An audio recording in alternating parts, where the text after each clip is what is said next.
What's up, everybody? Welcome back to Get Paid for Your Pad. Today we're talking about business acquisition, inventory acquisition, and who better to talk to than the world's biggest expert on this topic, Mr. Brooke Pfautz. Brooke, welcome to the show. Jasper, thanks, man. Appreciate being here. I'm sure we probably don't have to introduce you because I'm sure most people already know you. But why don't you give us a quick introduction? Yeah, so I've just been in the short-term vacation rental space since 2007. Launched a company called Vantage Resort Realty in Ocean City, Maryland. Grew that company from 0 to 500 properties in 5 years. Sold it in 2013, and had various other leadership roles within the short-term rental space. Most of it around inventory acquisition. Growing more properties. And then about 4 years ago, I launched a company called Vintory, and Vintory is the first and only sales and marketing platform that helps you get more inventory, more properties in your rental program. Awesome. Well, I'm excited to dive into this. Is a question that comes up quite a lot from listeners. Is how do we get more units? How do we get more management clients? Right now, I know you have a whole process, and we could talk about this for 3 hours. But what's for those out there who want to get some more management clients, like what is like the first step for them to take? Man, it's there's a whole system obviously that we built that does this, and it's a pretty in depth. I mean, we've got 50 people on our team that help do this. It's one part data, it's one part technology, and then obviously one part marketing. But I mean, the first place that we always recommend you go is if you want to build an outbound channel, is it really starts with data. 50% of all marketing really just comes down to your list. So, where do you go out and get that data? There's a couple different sources. One is going out there. The quickest, easiest way to do it is just go to a list broker. There's a million different list brokers out there. There's Info USA, there's Exact Data, there's Melissa Data. Again, there's tons of them out there.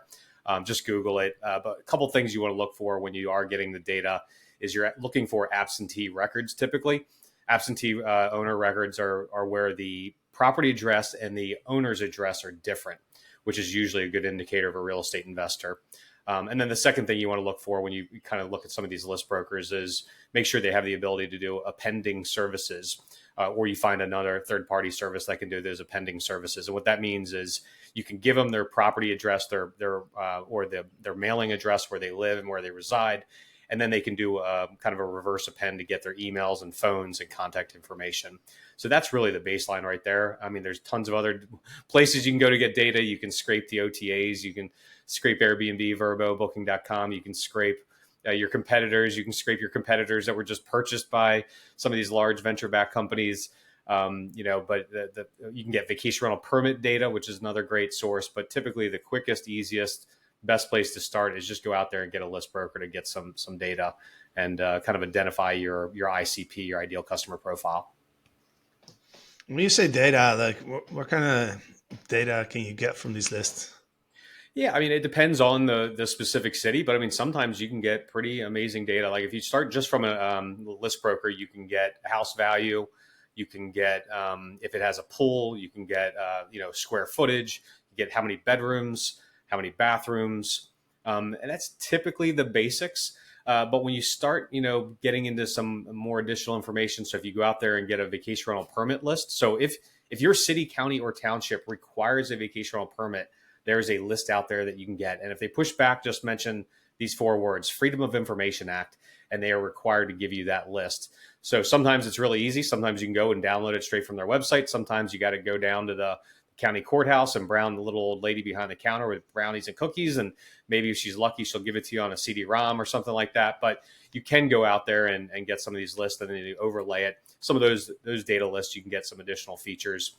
If you're able to, scrape or hire somebody that can scrape that data off of, call it Vrbo and Booking.com or Airbnb, you can then append it. So now think about how robust this database is. You've got all the information from the OTAs, you got all the information from the vacation rental permit list, and you got all this public records from the county courthouses, and then you've appended it to get emails and phones. It can be pretty extensive, and you can get some pretty solid information. It's just a matter of how much time and effort you want to put into this, and how accurate and how precise you want that list to be. When I hear the word scraping, like one thing that always comes to my mind is that illegal? Like, are we allowed to like scrape sites? My understanding is it is legal. I wouldn't think we would have companies like AirDNA. I don't think they would have had that huge investment. Key Data Dashboards does some. I know they have a direct pipeline, but they have a lot of scraping technology as well. I don't think these large private equity companies would invest dozens, if not hundreds of millions of dollars into them if they didn't do their due diligence, if it wasn't legal. Good point. Um, cool. So, how those lists, by the way, like how much money do we have to invest in to get this type of data? I mean, it depends on how much. I mean, so you can. I mean, some of these you can go straight to, like Florida, for example. You can go straight to Property Appraiser and download for free. Now, sometimes it's challenging. You can only download one record at a time, and that's just not feasible. But if some of these list brokers, you can pay anywhere from 8 cents to 25 cents per record. It also depends on how much appending you want to do and get emails. If you start going out there and pay somebody to scrape, I'd recommend going to Fiverr or Upwork and just hiring somebody that can scrape some of those data. I mean, you can get somebody sometimes in India or Pakistan for $500 to do it. If you have some skills and you kind of coach them on it, sometimes you can just go out there and pay a lot more for it. It just depends on what you get, but it varies. It really does. It just depends on how in depth you really want to get. But I would say just from the list brokers, plan on spending anywhere from like 8 cents to 25 cents, and then maybe a little bit more money if you want to start getting emails and phones and things like that. Mm-hmm. All right, so now we got the data. What's the next step? Yeah. So, well, the first thing I always say is build a website. If you don't have a website, go ahead and build a website. At a minimum, build a landing page. Go to Unbounce is a great landing page builder where you can build really well-designed landing pages that are designed to convert for under $100 a month, and you can have that just for again, this is just for getting new inventory. Not talking about guest marketing strategy. What I would then recommend, so build out a really nice landing page. That's kind of the first part of the funnel. Get a good CRM. There's tons of CRMs out there. There's HubSpot, there's Salesforce, there's Zoho. Shameless plug, Vintory. We built a CRM from the ground up specifically to be used for inventory acquisition with all the triggers and the workflows and stages and all the copy is already written and embedded in there. But HubSpot is a great place to start. You can get a great CRM for free that really helps you out. Now, be careful because they'll get their fangs in you pretty quickly, and before you know it, you're spending $2,400 a month on a killer CRM. But it's they have a way of upgrading it. But they do have their free version is pretty good too. So that'd be the first part. From there, I mean, we call it kind of the omni-channel marketing. It's more of an outbound marketing channel. And what we recommend is there's a couple of different strategies, and I'll go over each one of these. But first is direct mail. There's email. There's list-based retargeting or list-based targeting through like Instagram and Facebook. And then you can even do, if you want to be a little bit more proactive, you can get some like IP type targetings as well. So direct mail still works. The vacation rental industry is one of the few industries where direct mail still works. Part of the number one recommendation I can give you with direct mail is consistency. I would much rather send 1,000 postcards 6 times over the course of a year than just dumping 6,000 postcards all at one time. I mean, it takes that repetition. People are in different phases of the buyer journey. You got to hit them when they're ready to do it.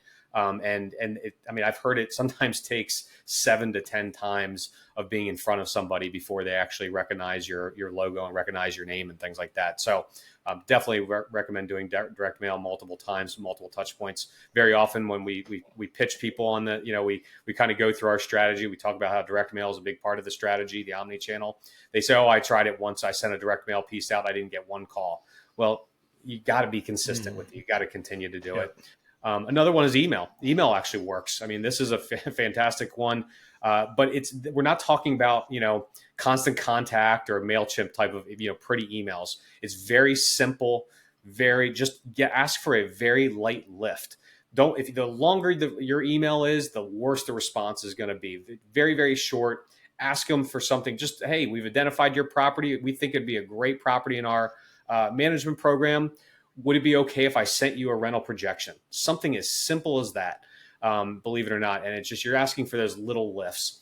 We have one of our partners in Kauai. First email campaign he sent out, he got 3 deals from. Average gross booking revenue was $100,000 per property. So he just generated $300,000 in annual gross booking revenue from one email campaign. And I would also recommend don't use, your regular email. Use something like there's plenty of different services out there that can, ensure that those emails, Mailshake is one of them. Make sure your emails are getting delivered and they're going into the inbox and not the spam box. Another strategy we've had a lot of luck with is what's called list-based targeting. And this, you can do this on Facebook. You can do this on Instagram. You can even do it on like LinkedIn and Twitter. This is where, you've gone out there, you've identified your targets. You've gotten their emails and phones. And this is one of the reasons it's really important, because that's how these companies are identifying you. When they ask you for your cell phone, it's not for, third party or for verification purposes and things like that. It might be, but the other part is it's almost like your social security number. It's your unique identifier. So now they can target specifically to you. So if you have their cell phone number, you have their email, you can really target them. And now they're seeing your ads on Facebook, Instagram, LinkedIn, and Twitter. And again, if you do this in an omni-channel approach where you're hitting them all at the same time, think about it. They just saw your ad on Facebook. They just got an email from you, and then they go to their mailbox and they got a postcard in your mailbox. It's like, man, these guys are freaking everywhere. It's just, it helps us accelerate it a little bit, especially when you identify those high value targets that you want to go after. Mm-hmm. And then the last one, this is a strategy some people do. It's IP targeting. So again, you're getting your target addresses, and you can match anywhere between 40 and 60% of the IP addresses typically, and then you're serving up ads as they're surfing the web. So millions of websites, like, it could be, ESPN, Weather Channel, CNN, Fox News, whatever happens to be, you can kind of serve up those ads directly to them. And they're like, man, these guys are absolutely everywhere. Maybe I should reach out to them. Mm-hmm. Yeah, I guess, the short-term rental industry is just like any industry. We need to have a funnel, right? A marketing funnel where it's like, okay, we need traffic to go to a website, and then we need to convert that traffic into getting in touch with them. And then we need to close, right? We actually close the deal. Well, that's a great point. And I'm glad you brought that up, because the number one factor that we see in all of this, like, look, I can give you all the pretty, landing pages and postcards and things like that. But if you don't pick up the freaking phone, it doesn't do you a lick of good. We actually went out and secret shopped 100 property managers, inquired about their property management services. And you know how many times they actually picked up the phone? 34% of the time. 34% of the time. 2/3 of the times they didn't even pick up the phone. When we left a message, they only called us back 57% of the time. So it means like the vast majority of these leads are going untouched. It reminds me of that quote from Woody Allen. It's like 80% of success is just showing up.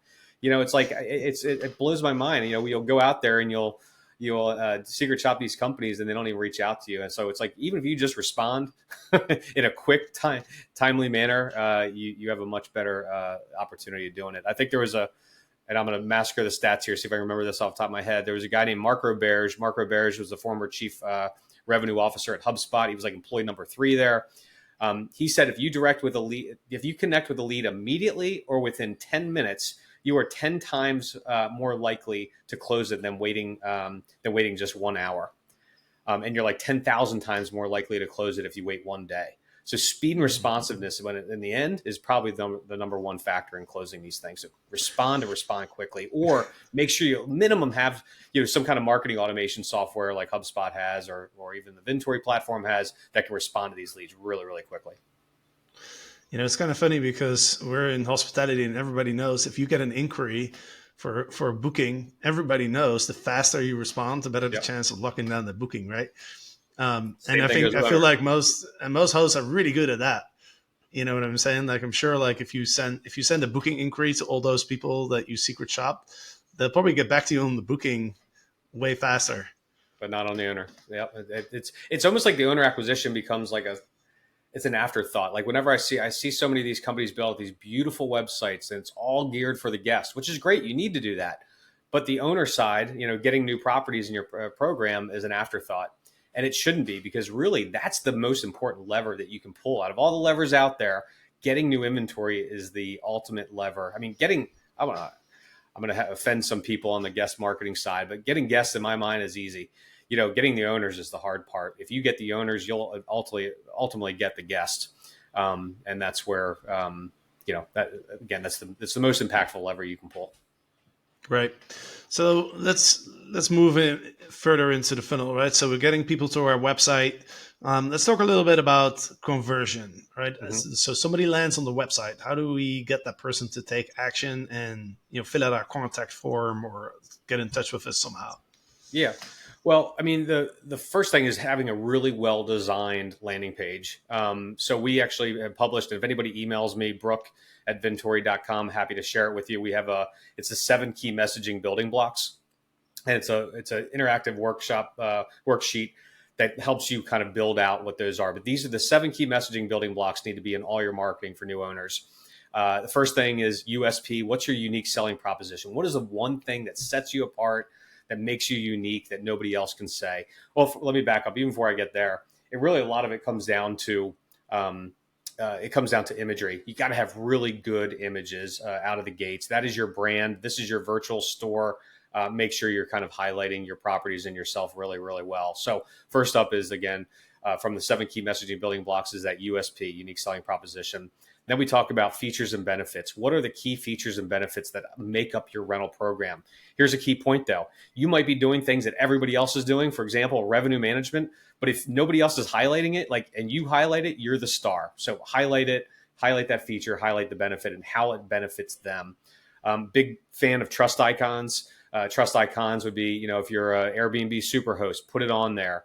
If you're a Verbo Premier Partner, put it on there. If you're a Better Business Bureau A+ rating, highlight it. If you've got 4.9 stars on Google My Business, highlight that. These are subconsciously, they help establish trust and credibility at that subconscious level. So put it on there. Social proof. Get some quotes, get some testimonials from other owners. Ideally, they look and feel like them, your target you're going after. So if you're doing any kind of micro targeting, you have micro landing pages for specific communities or buildings, which is a strategy that I absolutely recommend. That's one of the main strategies I was able to build my company to 500 properties under management. I would do that, but have those quotes and those testimonials from people that live in that building. Don't have them in different market, different area. Have it, and even mention the building that they're in, or the community, or the unit number they're in if you want. What's your compelling offer? You got to have some kind of compelling offer. My acid test for compelling offer is somebody standing over the trash can.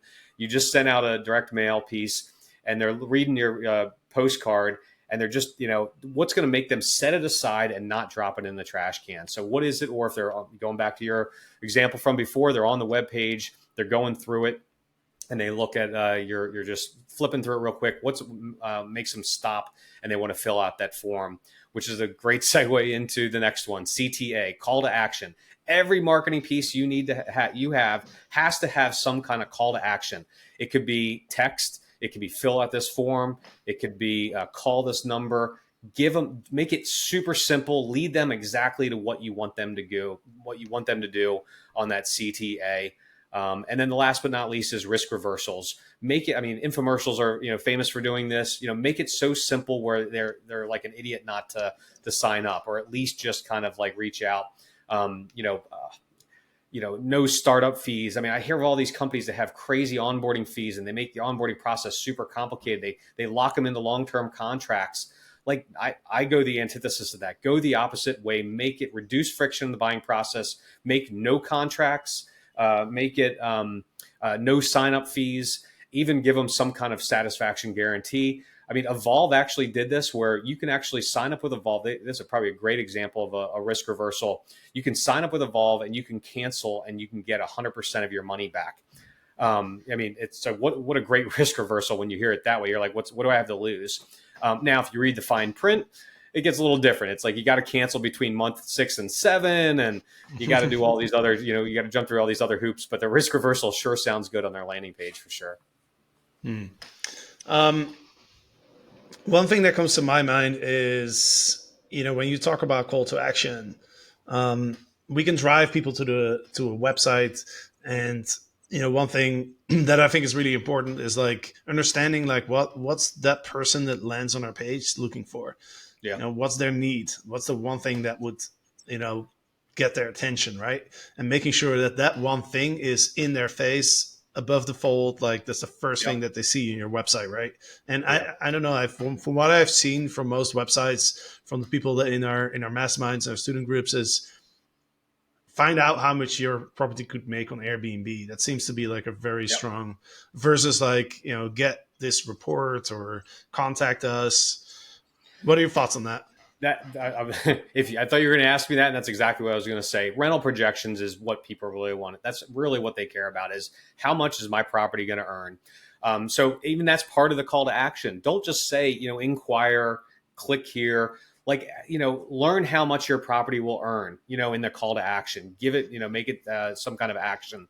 Another thing you can do, and we've had a lot of success with this, is actually creating some interactive content. So actually creating an interactive calculator that helps kind of estimate what it'll do. So I'm not talking about, I know AirDNA has some tools you can do, but the last thing I want to do is kind of give them a number that's not very accurate, and it's based on AirDNA's data.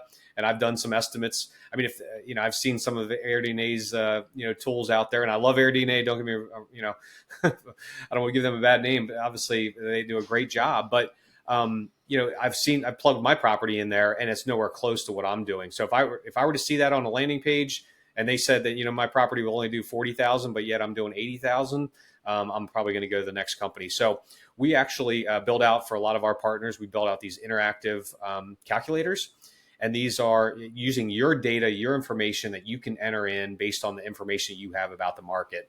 And this becomes a great lead magnet, a great way to get leads. It can give them kind of they just have with sliders, they put in number of bedrooms, number of bathrooms, kind of view quality, things like that, location, and it'll tell you an estimate of what the property will earn. And it's, again, using your data, your information, and it's a great way to just kind of drive some traffic there. You can build out some co-branded ones, give this out to realtors, build them out for realtors in your market. It's a great source of leads. And then if they want to get more information, a more in-depth breakdown of the numbers, they can just click on the, inquire, get a detailed breakdown of the pro forma and rental projections. But that's a great way to do it. Yeah. And then the next step, you mentioned it already, but like if somebody comes to your website and you have that call to action right in the middle of the screen, so you can't miss it. And it says, find out how much your property could make. Mm-hmm. And they click it, they can put in their name, their phone number. So then the very most important thing that you mentioned is we have to call that person as soon as possible, right? Yep. Even waiting 10, 15 minutes could lose us the Oh, yeah. lead. Because they're going down, and they're going to all the different websites, and they're just filling in their information to everybody. So a lot of times it is just who's the first one that calls, and as long as you don't trip up and you give a good proposition, you're more likely to close than anyone else. I mean, I'll give you one tool that we leverage that really helps our partners with this. And there's some other, I think you can do this with some other CRMs, but we actually have what's called a hot call transfer. So within the Vintory platform, again, it's a CRM and marketing automation platform. And again, there's other systems that do this, but as soon as they fill out that lead, it actually does a hot call transfer directly to whoever you identified as your business development rep. So it could be you, it could be somebody on your team that's handling those. And then, so we see from the phone, hey, this is a Vintory hot lead. No matter where you are, if you're at lunch or whatever, it doesn't matter. You pick it up and you answer that damn phone, because again, speed and responsiveness is one of the most important things. So, and like I said, HubSpot has some integrations you can do as well that do that exact same thing, but highly recommend it. Mm-hmm. All right. So now we're on the phone with this person who came to our website, put in their info. What's the best way to approach that conversation? Yeah. The first thing is ask lots of questions, learn as much as you can about them, learn as much as you can about the property. And you're doing a couple things here. The first is, I would say is you're going to make sure that they're a good fit for you. One of the biggest mistakes I've found, I actually interviewed 52 professional vacation rental management companies. And one of the top mistakes that they made when I asked them to identify their top 10 mistakes, one of their top mistakes they made was taking on the wrong property owners or the wrong owners and the wrong properties, especially in the early days. In the early days, you're racing. And I did the same thing. I was racing to try to get as many. I have really aggressive goals that I wanted to hit, and most of it was related around inventory on the start. And there's nothing worse than getting married to an owner that is really just abusive and toxic to your entire team, or the property just isn't a good fit. So the first thing is you're really it's a two-way interview, and you're interviewing them just as much as they're interviewing you and making sure that it's a good fit. Once you've identified, you feel like it is a good fit, it's a good property, then it's really just, highlighting, again, asking lots of questions. One of the favorite questions I always ask, especially if they were in another rental program, what did you like about it? What did you not like about it? What are those key things that you would want if you could, create the ideal property management program? What does it look like? Have them tell you exactly what they're looking for. Maybe they're focused 100% on money. They don't care about the maintenance so much. Maybe it's the opposite. I mean, I had, when we were managing some properties in Captiva Island, we had this, this guy was a billionaire and he was renting out his house, and he only went out there once or twice a year. And he's like, it just felt like it was this asset that was being unused, but he didn't care about the money so much. He just wanted to offset some of his taxes. But he really cared about the property care. He really cared about the maintenance of it. So let them tell you what's important to them. And then you can go back to your, I talked about this before in the 7 key messaging building blocks. You go back to your features and benefits, and then you don't have to highlight each one. You just highlight those key features and benefits that they just told you were really important to them. That's great advice. Yeah. Yep. It's funny that you mentioned this, because almost everybody that joins our programs, if they manage other people's properties, it's almost always like they have like 1 or 2 headache clients. And one of the first things that they bring up is like, okay, I got these clients, he's looking over my shoulder all the time, like calling me on my phone, like just a huge pain in the ass to deal with. Yep. What do I do? Because I'm making money, but it's so funny, like almost without exception, everybody has those couple clients. Everyone. And like I said, I did this. I interviewed 52 people. And it was probably the number one mistake that everybody mentioned was taking on the wrong property owners and taking on the wrong properties. It was just, but they all learned it. And, look, it's tough in the early days, when you're struggling to, cover payroll, you're struggling to pay your expenses, and you need inventory. And, look, I did the same thing. I mean, I took everything I could get in the beginning, and it ended up backfiring on me huge. And then we finally established, we identified in Ocean City, Maryland, that's a 9-mile strip of sand. There's, 20,000 condos. And we quickly established that there was, probably 5 or 6 buildings that we really wanted to focus on. These were all new construction, higher rentals, oceanfront type properties. And it was just so much easier to maintain and manage, obviously, when you're just doing it out of 5 and 6 buildings, as opposed to, dozens and dozens of buildings up and down Coastal Highway. So with those initial headache clients, how did you manage that? Did you contact them and kind of set expectations and told them hey, this is how we're going to work together going forward? Or did you just fire them right away? Yeah, great question. So the good news, bad news of Ocean City, Maryland, or Maryland in general, is you actually have to get a new rental agreement signed every year. At least you did back then. So every single year we actually had to go out and get every one of our owners to renew. And what we would do, we actually went through a process where at the end of the season, we would go through with my entire team. We bench strength all of our properties. We bench strength them on 3 categories. The revenue brought into the company, with the maintenance tickets and customer complaints, guest complaints. And then the last one was what we call the PETA factor, the pain in the ass. So the pain in the ass owners. So we had this, we bench strengthed it. And what we did is it was kind of like a green, yellow, red system. So the bottom 10% was red. And I think it might have been I don't even know how we kind of split it up. Maybe it was 30% and the remainder in green. But we would go through, and if anybody was all in red across the board, no questions asked, we did not bring them back. We did not invite them. So we sent them a letter that says, dear Mr. Jones, we've decided, we've evaluated our portfolio. We've decided not to renew our contract with you next year. We wish you the best luck. And we gave them a couple other companies recommended that they can call. So that was the easy ones. Where it got a little bit challenging was maybe you had one of the 3 was red. The worst was when you had the income to the company was a green, and then the PETA factor was a red. And then it was more of a discussion between the team on what to do. Sometimes it was more of maintenance related. We would actually send it back, and we did was more of a contingency. So we said, look, we'd love to have you back in the rental program. These are the contingencies we need to see completed. We need you to upgrade that, grandma's attic couch We need you to upgrade all your bedding. We need to upgrade your mattresses in the master bedroom and so on. And then it was more of a contingency basis. That, like I said, the ones that was a little bit more challenging was when they were, green on everything except for the PETA factor. And then sometimes it takes like hitting them between the eyes and just let them know that. And it's amazing that you'd be surprised. Sometimes they respond pretty well to it and they just don't know it. Sometimes it's just who they are. It's in their nature and they're not going to fix. They're not going to change. Yeah, and in the end, it's hard, especially in the beginning, because if it's a big revenue stream, yeah, like you have to make a decision of, okay, am I going to deal with this? I'm going to try to reset expectations and manage it, or am I going to opt out of that income, right? Yep. But you feel like over the long term, it's going to hurt more to keep working with them versus like dropping the income. Look, every situation is unique. I mean, there's different scales of where they are on the spectrum. It just depends on how toxic they are. But, as you grow and as you get more inventory, and the worst thing you can do, though, and I've seen it before, is like you're actually losing team members. When you start losing good team members because of a toxic owner, get rid of them. It's not worth it. Think about it. You could have, 100 properties in your rental portfolio, and you have and 99 of them are fantastic, but you get that one jerk. That's all you think about it. You think about the responses that they sent to you. You think about the emails. You think about the calls. Like that's all you're focused on.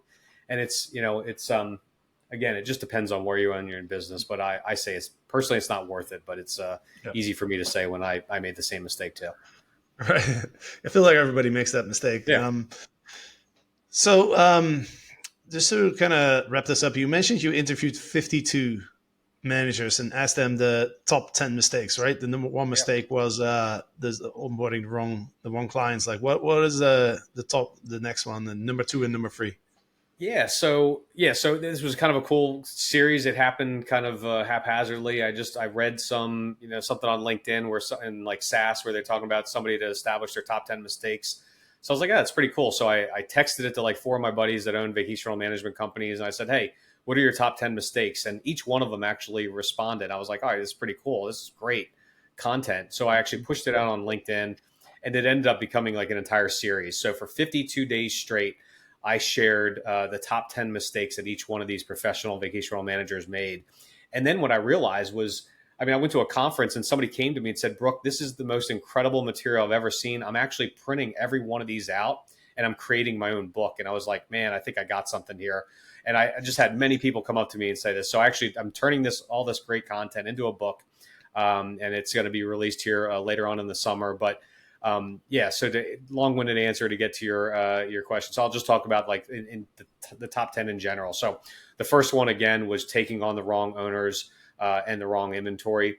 The next one was actually, and you'll appreciate this, was networking, conferences, masterminds, and local competition, meaning like not kind of partnering up, extending an olive branch to your local competitors soon enough, and not looking them at as foes, but actually looking them as friends. But it was really popular. But networking was a huge one. Going out to conferences, connecting with other people, joining masterminds, and going to conferences was, I think, a quick number 2 behind the taking on the wrong owners. Let's do one more. What do you think would be the number 3? It was probably inventory acquisition. Is just talking about how important a proactive, and shameless, this is a nice little plug for me, but not having a proactive outbound approach of signing up new properties. Most people lob out one postcard a year. They talk to a couple of realtors, but they don't have a system in place of doing it. They don't have the sales funnel in place to do it like they do on the guest side. Again, they've focused all this time, money, and effort on their guest marketing and getting new guests, and then inventory acquisition takes a back seat. But again, it is the most powerful. And the irony is most of the people that brought this up were the people that actually sold their business, and they saw how valuable these contracts were. It's not only from the ongoing revenue, but actually when they sold their business, because that's exactly, they got a check for every one of those contracts. And Jacoby Olin, who works for president of C2G Advisors, the largest M&A firm in our industry, he did over $200 million worth of mergers and acquisitions last year of short-term vacation rental management companies. and he said that the average contract value came out to about $33,000 per contract. So these contracts are super valuable. You can build net worth through just managing other properties. You don't need to do it through just owning the inventory, owning the real estate. You can actually do it through managing contracts too, and those contracts are super valuable. Yeah, great point. And shout out to Jacoby. He was in our mastermind recently, and then literally a month later, one of our mastermind members actually sold their company. Nice. So it was awesome. Yeah. Sweet, awesome, Brooke. Appreciate you jumping on here. This has been super valuable content. Any final words before we? How can people get in touch with you? Yeah, so I'm really active on LinkedIn. So just again, my name is Brooke Pfautz, or you can just search for Vintory, Vintory. Our website is vintory.com. Or feel free if you want that that infographic, you email me, Brooke, BROOKE at vintory.com. And again, we are writing this book. All proceeds go to charity. So it's if you want to reserve a copy of it, it's vintory.com/mistakes. And you can fill out your information on there. You can get a free copy of the book. Or if you want to buy it, it is going to be available on Kindle and Amazon. And again, all proceeds go to vacation rental advocacy efforts to kind of helping stop banning vacation rentals, which is important to all of us. Yeah, very important. That's awesome. I love that. When is the book coming out? Should be later on this summer. So probably July of 2023. Awesome. Sweet. So vintory.com/mistakes. And by the way, I saw one of your LinkedIn posts actually. I didn't know you were doing 52 of them, but definitely going to take a look at some of those other ones. So awesome. Thanks so much for joining. And to the listeners, hope you enjoyed this episode, and we'll be back soon with another one. So see you then. Thanks.